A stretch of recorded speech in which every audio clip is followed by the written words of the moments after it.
Chennai Stanley அரசு மருத்துவமனையில் நேற்று கடத்தப்பட்ட குழந்தை ஆசிஃபை போலீசார் மீட்டுள்ளனர். இதுகுறித்து கூடுதல் விவரங்களை செய்தியாளர் மணிகண்டனிடம் கேட்கலாம்.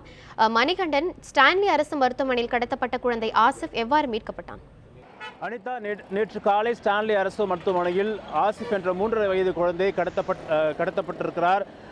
கடத்தப்பட்டு 24 மணி நேரத்திலேயே அந்த குழந்தை தற்பொழுது மீட்கப்பட்டிருக்கிறது. கொடுங்கையூர் எவரிடே காலனி என்ற இடத்தில் அந்த குழந்தையையும் குழந்தையை கடத்திய அந்த பெண்மணியும் பொதுமக்கள் பிடித்து கொடுங்கையூர் காவல் நிலையத்தில் ஒப்படைத்திருக்கிறார்கள்.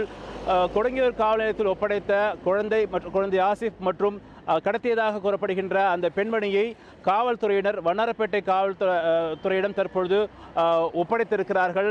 எதற்காக இந்த குழந்தை கடத்தப்பட்டது, இந்த குழந்தைக்கும் அந்த குழந்தையுடைய பெற்றோருக்கும் அந்த குழந்தை கடத்திய நபருக்கும் ஏதாவது தொடர்பு உண்டா என்ற கோணத்தில் தற்பொழுது விசாரணை நடைபெற்று வருகிறது. சரியாக நேற்று காலை 9:55 மணிக்கு குழந்தை ஆசிஃபுடைய தாயார் ஹுசேனா பானு மற்றும் அவருடைய உறவினர்கள் ஸ்டான்லி அரசு மருத்துவமனையில் சிகிச்சைக்காக உள்ளே நுழைந்திருக்கிறார்கள். அப்போது தாயார் ஹுசேனா பானு ஆசிஃபை வெளி நோயாளிகள் பிரிவில் உள்ள முதல் தளத்தில் இரத்த பரிசோதனை அறிக்கையை பெறுவதற்காக தன்னுடன் அழைத்து சென்றிருக்கிறார். இரத்த பரிசோதனையுடைய அறிக்கையை பெற்று தனது குழந்தையை திரும்பி பார்த்திருக்கும் பொழுது குழந்தை காணாமல் போயிருந்தது.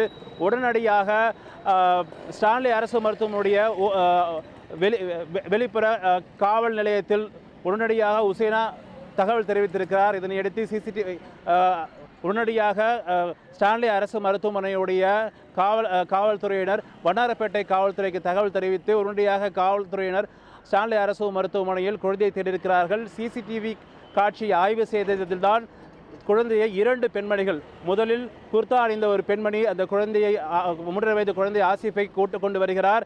அடுத்து மற்றொரு பெண்மணியிடம் அந்த குழந்தையை ஒப்படைக்கிறார். அந்த பெண்மணி ஸ்டான்லி அரசு மருத்துவமனையுடைய வாசலில் இருக்கக்கூடிய ஆட்டோவில் ஏற்றிவிட்டு அந்த பெண்மணி சென்று விடுகிறார். இந்த காட்சியை எல்லாம் வைத்து வண்ணாரப்பேட்டை போலீசார் தனிப்படை அமைத்து குழந்தையை தேடி வந்திருந்தனர். இந்த நிலையில் பொதுமக்களே குழந்தையை கடத்திய பெண்மணியையும் பிடித்து கொடுங்கையூர் காவல் நிலையத்தில் ஒப்படைத்திருக்கிறார்கள். அனிதா.